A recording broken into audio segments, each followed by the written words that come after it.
வந்து கான்பிடென்ட்டா இருங்க, வெற்றி நம்மதேன்னு ஒவ்வொரு மீட்டிங்லயும் சொல்லிட்டே இருந்தாரு. கான்பிடென்ட்டா இருங்க சார், நல்லதே நடக்கும் சார், வெற்றி நிச்சயம் சார். தான் போற கூட்டங்களுக்கு எல்லாம் வரக்கூடிய கூட்டங்கள், செய்யற ஆரவாரம், நம்பிக்கை இருக்கிறதால தானே ரெண்டு பெரிய கட்சிகளை வந்து அவரு யாரோடும் கூட்டணி போடாம அடிச்சாரு.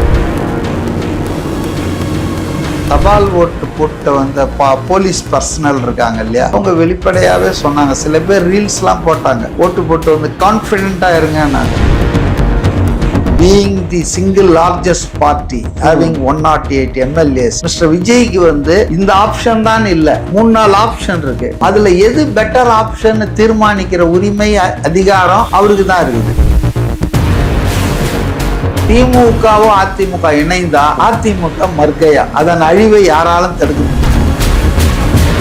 விஜய் ஆட்சியை அமைக்க கூடாது, அவரை எப்படியாவது தடுக்கணும்னு ஒரு தொலைக்காட்சி பேட்டியில பாஜக ஆதரவாளர் இருக்காரு இல்லையா, ரவீந்திரன் துரைசாமி, அவர் இத நேத்து முன் வச்சாரு டிபேட்ல. மோடி வந்து இதை ஒத்துக்குவாரு, திமுக அதிமுக ஒன்னாயி விஜயை தடுக்கணும் அப்படின்லாம் பேசினாரு. அதனால அதெல்லாம் சில பேருடைய விருப்பம், ஆசை, அது நிராசையா தான் போகும். தோல்வியை சந்திக்காதவரா இல்ல அவங்க கட்சியே தோல்வியை சந்திக்காத கட்சியா, அவரோட இதெல்லாம் டூ மச்சுங்க சார். அவர் எம்எல்ஏ வாங்கி இன்னைக்கு அசம்பிளிக்குள்ள போயிருந்தா எப்படி இருக்கும் நீங்க நினைக்கிறீங்க? எதிர்கட்சி தலைவர் ஆவாரு, வேற என்ன. விஜய் ஆமா, எடப்பாடி உட்கார்ந்த இடத்துல அவரை தள்ளி விட்டு இவரு போய் உட்காந்துக்குவாரு. சீமான் ஒரு நல்ல தலைவராக மக்கள் முன்னால வந்து வைக்கலீங்களா? வணக்கம். இன்னைக்கு நம்ம கூட பார்த்தோம்னா அரசியல் விமர்சகர் சி.கே. மதிவாணன் இருக்காரு. அவரோட தமிழக அரசியல் பத்தி பல்வேறு விஷயங்களை பேச போறோம், வாங்க பேசலாம் சார். வணக்கம் சார். வணக்கம் சார். பார்த்தோம்னா விஜய் தான் இன்னைக்கு சிஎம், அவரு தான் ஆக போறாரு. அப்படின்ற பட்சத்துல அவர் பெற்ற வாக்கு சதவீதங்கள் அதுதான் மிகப்பெரிய ஆச்சரியத்தை உண்டு பண்ணிருக்கு. எம்ஜிஆர் 33 தான், இவர் 34 வாங்கினது 35. இவ்வளவு பெரிய வெற்றி விஜய் வந்து எக்ஸ்பெக்ட் பண்ணிருப்பாரா, இல்ல அவங்க டீமே ஒரு 30 தான் எதிர்பார்த்திருப்பாங்களா? எப்படி விஜய் டீம்ல எப்படி இருந்திருக்கும் இது? அது அவங்களதான் கேட்கணும், எனக்கு எப்படி தெரியும். இல்ல சார், விஜய் இவ்வளவு பெரிய வெற்றி எதிர்பார்த்திருப்பாரா? 107 சீட்டு அவரு தான் சொன்னாருங்களே. அதாவது வந்து கான்பிடென்ட்டா இருங்க, வெற்றி நம்மதேன்னு ஒவ்வொரு மீட்டிங்லயும் சொல்லிட்டே இருந்தாரு. அதாவது அது ஓவர் கான்பிடென்ட்டா கருத வேண்டிய அவசியம் இல்லை. அவருக்கு கிடைக்கிற கல நிலவரங்கள், அவங்களும் வந்து சர்வேக்கள் எடுத்துக்கிட்டே இருக்காங்க இல்லையா, நம்பகமான அந்த இது ஒண்ணு இருக்குல்ல, வாய்ஸ் ஆஃப் காமன் ஆதவர் சொன்னா, அவங்க அதை பேரலா பண்ணிட்டு தான் இருக்காங்க. அதனால அந்த இன்புட்லாம் அவர் பாக்குறாரு. ரெண்டாவது தான் போற கூட்டங்களுக்கு எல்லாம் வரக்கூடிய கூட்டங்கள், அவங்க செய்யற ஆரவாரம், இதெல்லாம் ஸ்டடி பண்ணுவார்ல. அவர் எவ்வளவு வருஷமா சினி ஃபீல்ட்ல இருக்காரு. அப்போ இந்த அளவுக்கு ஆதரவு இருக்குதுன்னு சொன்னா நம்ம வெற்றி பெறலாம்ன்ற நம்பிக்கை இருக்கிறதால தானே ரெண்டு பெரிய கட்சிகளை வந்து அவரு யாரோடும் கூட்டணி போடாம அடிச்சாரு. அப்ப அதனால அவருக்கு முன்கூட்டியே தெரிஞ்சு இருக்குது. அது ஒன்றும் பெரிய ஆச்சரியமா இருக்காது அவர். Okay sir. காலையில இருந்து அவர் முன்னணியில தான் இருந்தாரு. ஃபர்ஸ்ட் வந்து தபால் ஓட்டு பிரிச்சாங்க, அதுலயே திமுக பின்னடைவு போச்சு. முதல் தபால் ஓட்டுனா திமுக தான் இருப்பாங்க. அந்த விஷயத்தை எப்படி பாக்குறது? தபால் ஓட்டுலயே விஜய் முன்னாடி போனது அது வந்து நான் எதிர்பார்த்தேங்க. ஏன்னா நீங்க தபால் ஓட்டு எதிர்பார்த்தீங்க. ஆமா, தபால் ஓட்டு போட்ட வந்த போலீஸ் பர்சனல் இருக்காங்க இல்லையா, அவங்க வெளிப்படையாவே சொன்னாங்க. சில பேர் ரீல்ஸ் எல்லாம் போட்டாங்க, ஓட்டு போட்டு வந்து கான்பிடென்ட்டா இருங்க போலீஸ் கான்ஸ்டபிள்ஸ். அது வந்து இண்டிகேஷன் நாங்க தாவேக்காக போட்டிருக்கிறோன்னு. வேற ஒரு ஒர்க் பண்ற ஒரு கான்ஸ்டபிளும் என்கிட்ட சொன்னாங்க, நாங்க எல்லாம் ஒரு 80% ஓட்டு தாவேக்காக்கு தான் போட்டிருக்கிறோம் நாங்க. இது ஒண்ணு. ரெண்டாவது, இது யார் போட முடியும்? போஸ்டல் ஓட் போடுறதுன்றது அரசு பணியில இருக்கிறவங்க, தேர்தல் பணிக்காக வேலை செய்யறவங்க, காவல்துறையில வெளியெல்லாம் சுத்த போறவங்க, இவங்க தான்.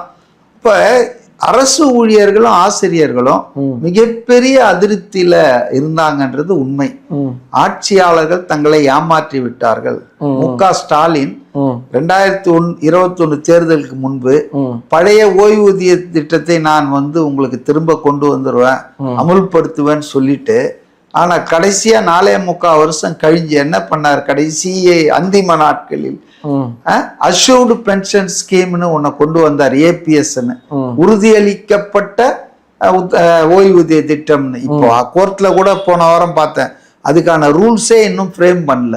அறிவிக்கப்பட்டு மாதங்கள் பல ஆச்சு, ஆனா அந்த ரூல்ஸே இன்னும் பண்ணல. கோர்ட்ல வந்து பண்ணுங்கன்னு சொல்லி புல்லப் பண்ணியிருக்காங்க கவர்மெண்ட்டை. ஆனா மொத்தத்துல வந்து அஷ்யூர்டு பென்ஷன் ஸ்கீமும் is one form of new pension scheme தான்.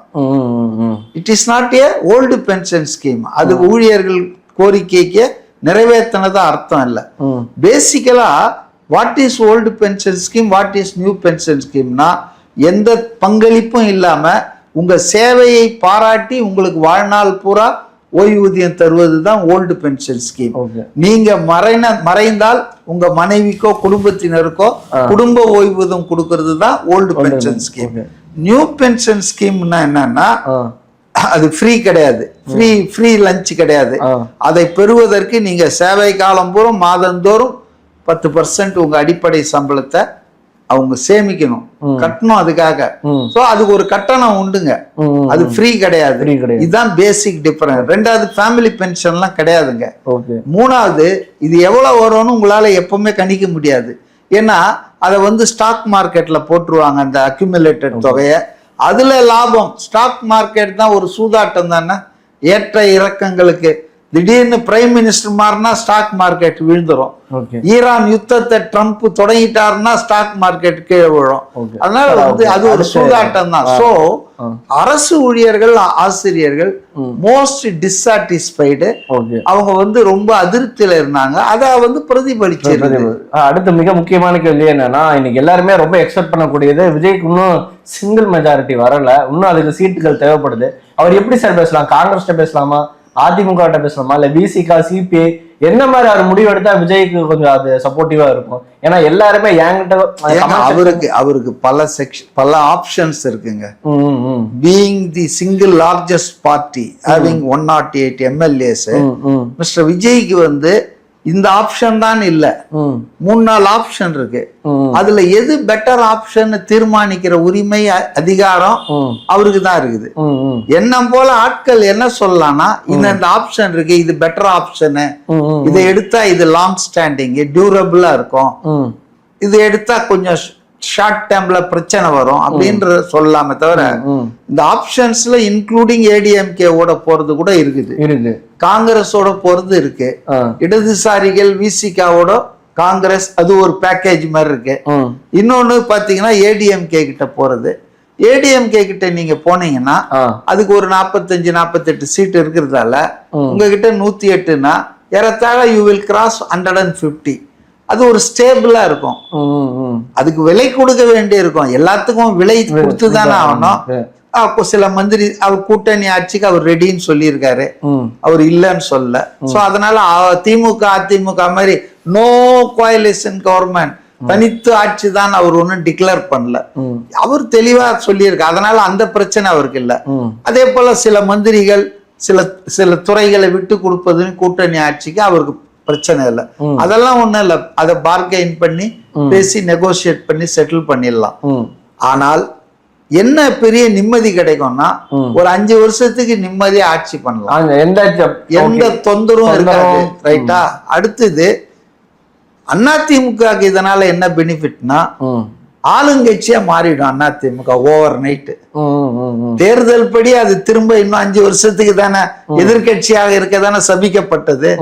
அப்ப அந்த சாபத்துல இருந்து விமோசனம் ஆயிடும், ஆளுங்கட்சியா மாறுவார். ஆளுங்கட்சியா மாறினா அதனுடைய அட்வான்டேஜஸ் இருக்குல்ல, தொகுதி மக்கள் பிரச்சனை தீர்க்கிறது, தொகுதி நலத்திட்டங்கள். ஆளுங்கட்சியா இருந்தா கொஞ்சம் வேகப்படுத்தலாம், கொஞ்சம் அதிகாரிகள் மதிப்பான். இதெல்லாம் யதார்த்தம் தானே. அப்போ அதிமுக கட்சியில இபிஎஸ் தலைமைக்கு கேள்வி வராது, ஆளுங்கட்சி ஆக்கியாச்சுன்னா. இப்போ இன்னும் ஒண்ணுமே பண்ணாம இருந்தாருன்னு வச்சுங்களா, அந்த கட்சி மீண்டும் பிளவுபடலாம், அவருடைய தலைமை கேள்விக்குள்ளாகலாம், இப்படி நிறைய விஷயங்கள் நடக்கும். அதெல்லாம் அவாய்ட் பண்ணிடுவாரு. இது அவருக்கான அட்வான்டேஜ். விஜய்க்கான ஒரே அட்வான்டேஜ், ஒரே ஆள்கிட்ட பேசணுமா, முடிஞ்சதுயா, பெரிய லிவரேஜ், சேஃப் பேசேஜ் கிடைக்குது, எந்த பதட்டமும் இல்லாம. ஆமா சார். அடுத்து மிக முக்கியமான கேள்வி சார், சிங்கிள் மெஜாரிட்டி வரலன்னா என்ன ஆகும் சார்? இன்னொரு எலெக்ஷன் வருமா? இப்ப விஜய் ஆட்சி அமைஇல்லைங்க. அதாவது நிறைய பேருக்கு விஷயம் புரியாம பேசிட்டு இருக்காங்க. உங்களுக்கு சிங்கிள் மெஜாரிட்டி இப்ப கேள்வியே இல்ல. கேள்வி என்னன்னா, கவர்னருக்கு வந்து கான்ஸ்டிடியூஷன் கொடுத்திருக்கிறது என்னன்னா, அவரு வந்து பாப்பாரு தேர்தலில் போட்டியிட்ட கட்சிகள் ப்ரீ போல் அலையன்ஸ், தேர்தலுக்கு முந்தைய கூட்டணி. இதுல யாருக்கு அதிகமான சீட் இருக்குதுன்னு பார்த்து, யாருக்கு அதிகமான சீட் இருக்குதுன்னு பார்த்து அவங்களுக்கு முதல்ல வாய்ப்பு கொடுப்பாரு. நீங்க கவர்மெண்ட் ஃபார்ம் பண்ண முயற்சி பண்ணுங்கன்னு சொல்லி. அது வந்து விஜய்க்கு தான் கொடுக்கணும், அதான் கொடுப்பாங்க. அப்ப விஜய் வந்து நாளைக்கு உரிமை கோர போறாரு. அவர் உடனே மத்தியானம் காரணா சாயந்தரம் சரி ஓகே நீங்க சிஎம் கேண்டிடேட்டா, ஏன்னா இவர் சும்மா எனக்கு கொடுங்கன்னு கேட்க போறது இல்ல. இப்ப 108 எம்எல்ஏவோ இல்ல அவர் ஆதரிக்கிறதா சொல்றவங்க கிட்ட எல்லாம் கூட கையெழுத்து வாங்கி வச்சிருப்பாரு. அவ்வளவு பேருதையும் கொடுப்பாரு. இதுக்கிடையில அவரை வந்து இன்னைக்கு காலையில தாவேகா சட்டமன்ற குழுவுக்கு தலைவரா தேர்ந்தெடுத்துட்டு இருக்கிறாங்க. அப்ப தலைவரை தானே அவர் அழைப்பாரு. அப்ப நாளைக்கு போய் அவர் பார்க்கும்போது இந்த தீர்மானங்கள் எல்லாம் கொடுப்பாரு. இவ்வளவு எம்எல்ஏங்க என் தலைமையை ஏத்திருக்காங்க, என்ன தலைவரா தேர்ந்தெடுத்திருக்காங்க, எனக்கு ஆட்சி அமைக்க உரிமை கோர்றோம் அந்த கடிதம் கொடுத்தாருன்னா அவரு ஓகேங்க நீங்க ஆட்சி அமைங்கன்னு சொல்லிட்டு அதுக்கு ஒரு கண்டிஷன் போடுவாரு. ஒரு 2 வாரத்துல இல்ல 10-15 நாள்ல உங்க மெஜாரிட்டிய உங்களுக்கு பெரும்பான்மை இருக்குதுன்றத சட்டசபையில நிரூபிங்கன்னு சொல்லுவாரு. அப்ப அவர் முதலமைச்சரா பதவி பிரமாணம் எடுத்துக்குவாரு. இல்ல அவரோட 1-2 பெரிய அளவுக்கு எடுக்க மாட்டாங்க, 1-2 எடுத்துக்குவாங்க. அப்புறம் அவங்க வந்து சட்டசபையில பதவி பிரமாணம் ஃபர்ஸ்ட் புரோட்டம் ஸ்பீக்கர் போடுவாங்க. அதுக்கு ஒன்றும் எலெக்ஷன் இல்லை, யாரு சீனியரோ அவரை தூக்கி போடுவாங்க. செங்கோட்டையனே புரோட்டம் ஸ்பீக்கரா இருக்கலாம் 9 முறை, இப்ப 10வது முறை வந்துட்டாரு. துரைமுருகன் இப்ப எம்எல்ஏவா இல்ல, அவருக்கு போட்டியா வரணும்னா துரைமுருகன் தான் போட்டியா வரணும். துரைமுருகன் இப்போ எம்எல்ஏவே இல்ல, தோத்து போயிட்டாரு. அதனால இருக்கிறதுலயே இன்னைக்கு செங்கோட்டையன் தான் சீனியர் மோஸ்ட். அப்ப அவரை வந்து புரோட்டம் ஸ்பீக்கரா போட்டு எல்லாருக்கும் உறுதிமொழி எல்லாம் எடுக்க சொல்லுவாங்க 234 பேருக்கும். அவருக்கு மட்டும் புரோட்டம் ஸ்பீக்கரா இருக்க செங்கோட்டையனுக்கு மட்டும் கவர்னர் உறுதிமொழி எடுத்துருவாரு. அப்ப முதல் நாள் சட்டமன்றம் அது ஒரு ரொம்ப 2-3 நாளைக்கு தான் கூடுவாங்க. அப்ப அவங்க வந்து முதல் நாள் வந்து எல்லாரும் உறுதிமொழி எடுப்பாங்க. 2வது நாள் வந்து இது ஸ்பீக்கர் எலெக்ஷன் பின்னால கூட நடத்தலாம், இல்ல முன்னாலே நடத்துவாங்களான்னு தெரியல. பட் இந்த இது நம்பிக்கை கோரும் அந்த இத வந்து தீர்மானத்தை முதலமைச்சரா இருக்கிற அவரு விஜய் வந்து சமர்ப்பிப்பாரு. அந்த நம்பிக்கை கோரும் வாக்குகள் கேட்பாங்க. குரல் ஓட்லயே கூட முடிப்பாங்க, மெஜாரிட்டி இருந்தா வாய்ஸ் ஓட்லயே கூட முடியும். அப்ப அந்த நேரத்துல அவையில இருக்கிறவங்கல வேறு கட்சி சார்ந்தவர்களும் வாக்களிச்சுட்டாங்கன்னா முடிஞ்சு போச்சு மெஜாரிட்டி, அவ்வளவுதான். இன்னொரு மிக முக்கியம், அதுக்கப்புறம் 6 மாசத்துக்கு அவரை ஒண்ணும் பண்ண முடியாது. அதுக்கப்புறம் வந்து ஒருவேளை எதிர்கட்சிகள் சேர்ந்து நம்பிக்கை இல்லா தீர்மானம் கொண்டு வரோம்னு சொல்லலாம், அவ்வளவுதான். ஆனா 6 மாசம் அவர் வந்து அமைச்சரவையில இருப்பாரு, எல்லா வேலையும் பண்ணிக்கலாம். சோ அதுக்கிடையில எல்லாத்தையும் செட்டில் பண்ணலாம், டீல் போடலாம், எந்தெந்த கட்சி வருது போகுதுலாம் கூட பேசிக்கலாம். ஒருவேளை சட்டமன்றத்துல அந்த நம்பிக்கை கோரும் இந்த தீர்மானம் தோத்து போச்சுன்னா அப்ப அவருக்கு சான்ஸ் கொடுத்தது முடிஞ்சு போச்சு. கவர்னர் வந்து ப்ரோப் பண்ணுவார், அடுத்தது யாரு, திமுக கூப்பிடுவாரு, எப்ப நீ ஏதாவது பண்றியா. இப்படி எல்லாம் முடிஞ்சு தோத்து போச்சுன்னா ஃபைனல்லா என்ன பண்ணுவார்னா ஹோம் மினிஸ்ட்ரிக்கு, கவர்மெண்ட் ஆஃப் இந்தியாவுக்கு அவர் லெட்டர் எழுதிடுவார். இங்க தேர்தல் நடந்தது, ஃப்ராக்சர்ட் வர்டிக்ட், பிளவான ஒரு தீர்ப்பு வந்தது, அதனால வந்து ஆட்சி அமைக்க முடியல அரசாங்கத்தை. சோ சஸ்பெண்டட் அனிமேஷன்ல ஒரு 6 மாசத்துக்கு இந்த அசம்பிளியை வைங்க. எடுத்த உடனே கலைச்சிட மாட்டாங்க, இது என்ன இந்த சின்ன பசங்க விளையாட்டா. அப்போ அந்த சஸ்பெண்டட் அனிமேஷன்ல 1 வருஷம் கூட வைப்பாங்க. காஷ்மீர்ல மணிப்பூர்ல எல்லாம் வச்சிருந்தாங்க. சோ அது மாதிரி வச்சுட்டு எப்போ ஒரு அதாவது ஸ்டேபிள் கவர்மெண்ட் ஃபார்ம் பண்றதுக்கு ஒருத்தர் தயாராகிறாரோ அப்ப அந்த இதை வந்து திருப்பி இது பண்ணுவாங்க, டீஃப்ராஸ்ட் பண்ணுவாங்க. இதுதான் ப்ராசஸ், அதுதான், கலைக்கலாம் மாட்டாங்க. அது அடுத்து மிக முக்கியமான கேள்வி என்னன்னா, விஜய் வரக்கூடாது அப்படின்றதுக்காக திமுக அதிமுக ஒன்னா சேர்ந்து நம்ம 2 பேரும் ஒண்ணுதானே, எங்க கிட்ட இருந்து போனவங்க தான் நீங்க, நாம ஒன்னா சேர்ந்து விஜய் ஸ்டாப் பண்ணலாம் அப்படின்ற மாதிரி ஏதாவது ஐடியா இருக்குமா? அதுக்கு வாய்ப்பு இல்ல கண்ணா. ஏன்னா திமுகவும் அதிமுக சேர்ந்தாலும் 118 வரல. எப்போ 118 வரும்னா திமுக கூட்டணிகள் ஒரு 10 பேர் இருக்காங்கல்ல, 21 பேர் இருந்தாலும் எல்லாருக்கும் சீட்டு வரல. திமுக கூட்டணியில ஒரு 6-7 பேரு, அண்ணா திமுக கூட்டணியில ஒரு 3-4 பேரு, எல்லாரும் சேர்ந்து இந்த இதுல கும்பல் கோவிந்தா போட்டாதான் 118 தாண்ட முடியும். இது ஒரு ஃபர்ஸ்ட் பாயிண்ட். யாரையும் விடவும் முடியாது, விட்டா அவன் என்ன விட்டீங்களேன்னு. சோ இது ஒரு நெருக்கடியான சூழல். அடுத்தது பாத்தீங்கன்னா திமுகவும் அதிமுக இணைந்தா அதிமுக மர்கையா, அதன் அழிவை யாராலும் தடுக்க முடியாது.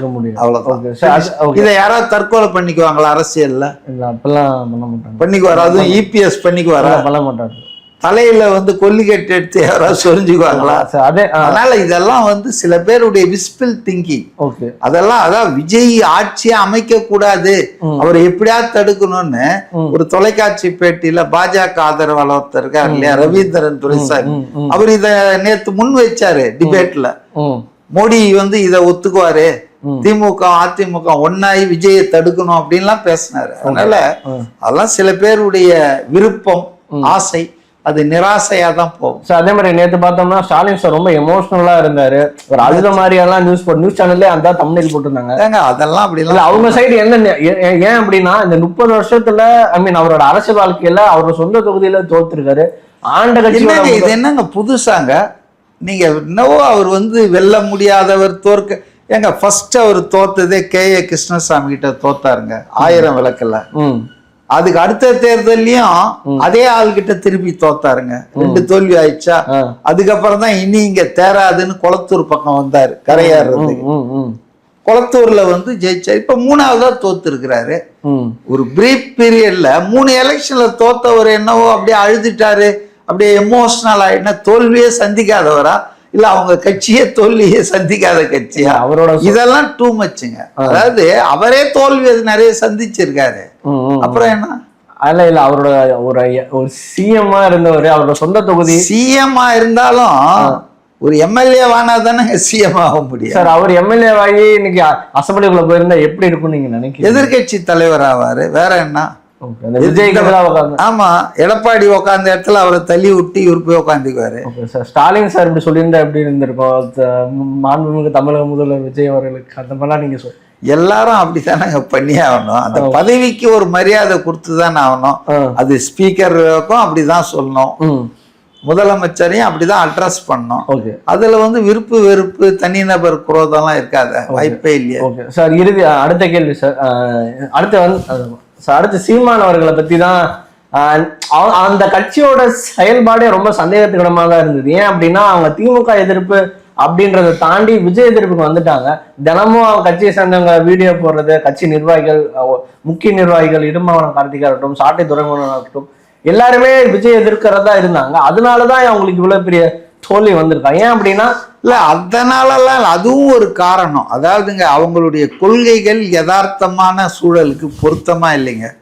தமிழ் தேசியம், தமிழர்கள், தமிழர் பூமி, இதெல்லாம் வந்து நடைமுறையில சாத்தியம் இல்லைங்க. உலகமே குளோபல் வில்லேஜ் ஆயிப்போச்சு. ஈரான்ல எங்கேயோ அங்க சண்டை நடந்தா இங்க பெட்ரோல் விலை ஏறுது, டீசல் விலை ஏறுது. இதுல போய் நாம் தமிழரு, தமிழ்நாட்டை சார்ந்தவன் தான் பண்ண, இதெல்லாம் காலத்துக்கு ஒவ்வாத அவுடேட்டட் ஐடியாலஜிங்க. சார் இன்னும் ஓப்பனாவே கேட்டுடலாம், அந்த கட்சியோட நேம் சொல்லியே கேட்டுடலாம் சார். ஒண்ணும் இல்ல, அவரோட இன்னைக்கு காலையில இருந்து சமூக வலைதளங்கள் என்ன பேசுறாங்கன்னா, சாட்டை துரைமுருகனாலதான் நாம் தமிழர் கட்சி இவ்வளவு மிக மோசமான இதுக்கு ஸ்டேஜுக்கு போயிடுச்சு. சரி, சாட்டை துரைமுருகன் அந்த கட்சியில எவ்வளவு நாளா இருக்காரு? ரொம்ப வருஷமா இருக்காருல்ல. அப்ப போன தேர்தல்ல ஏன் கட்சி 8% அங்கீகாரம் வாங்குச்சு? இல்ல சார், இன்னைக்கு எல்லாருமே என்ன நினைச்சாங்கன்னா சீமான் ஜெயிச்சாரு. அதெல்லாம் கிடையாது. அதாவதுங்க அந்த கட்சி ஜெயிக்கிறதுக்கான வாய்ப்பே இல்லைங்க. ஏன்னா அதனுடைய ஆதார கொள்கைகள், அதனுடைய அணுகுமுறைகள் என்பது மக்களை வந்து கவர முடியாதுங்க. யாராவது ஒரு ஃப்ரிஞ்சி செக்ஷன், ஒரு மைனாரிட்டி, மைக்ரோஸ்கோபிக் மைனாரிட்டி ஆட்களை ஒன்னா அவருடைய அந்த கொள்கைகள், சித்தாந்தங்கள்லாம் ஈர்க்கலாம். பொதுவான ஒரு மனிதன், நார்மலா ஆர்டினரியா இருக்கிற ஒரு சாமானிய மனிதனுக்கு அவனுக்கு வந்து இதெல்லாம் எடுபடாது. சாட்டை துரைமுருகன் தப்பா பேசினாலதான் விஜய் ரசிகர்கள் திருப்பி அதேங்க. இது ஒரு காரணமா இருக்கலாங்க, அதுவே ஒரு காரணம் இல்லைங்க. அப்படின்னா போன தேர்தல்லாம் அவங்களுக்கு ஓட்டு எப்படி லட்சக்கணக்கான வாக்கு எப்படி இன்க்ரீஸ் ஆச்சு? இதே சாட்டை துரைமுறை இருக்காருல்ல. அதனால அதுவும் ஒரு காரணம். அவங்க அடிப்படையில் அவங்க கொள்கைகள் வந்து நடைமுறை சாத்தியமற்றவை, அணுகுமுறை என்பது முரட்டுத்தனமானவை. சீமான் ஒரு நல்ல தலைவராக மக்கள் முன்னால வந்து வைக்கலீங்களா?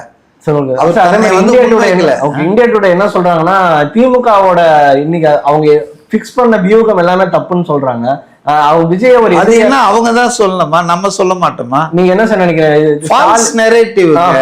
சும்மா வடக்கு வாழ்கிறது, பாஜகவுக்கும் திமுகவுக்கு இருக்கிற சண்டை, தமிழ்நாட்டுக்கு டெல்லிக்கு இருக்கிற சண்டைலாம் சொல்லிட்டு இருக்காங்களே, இதெல்லாம் என்ன மக்களுடைய வாழ்வியல் பிரச்சனையா? இது கற்பனையா அவங்க ஒரு நெரேட்டிவை செட் பண்ணி அதுலயே விழுந்தாங்க. அப்ப ஸ்டாலின் விஜய ஒழுங்கா ரொம்ப ரொம்ப குறைவா இட போட்டாரா? ரொம்ப குறைவா மதிப்பிட்டாங்க. ஓவர் கான்பிடன்ஸா இருந்தாங்க தங்கள் வெற்றியில. இது போல ராங் நெரேட்டிவ் போட்டிருக்காங்க. அது மாதிரி பல காரணங்கள் இருக்குங்க அவங்க தோல்வி. ஓகே சார், இவ்வளவு நேரம் பேட்டி ரொம்ப நல்லா இருந்தது. இதே மாதிரி இன்னொரு நன்றி.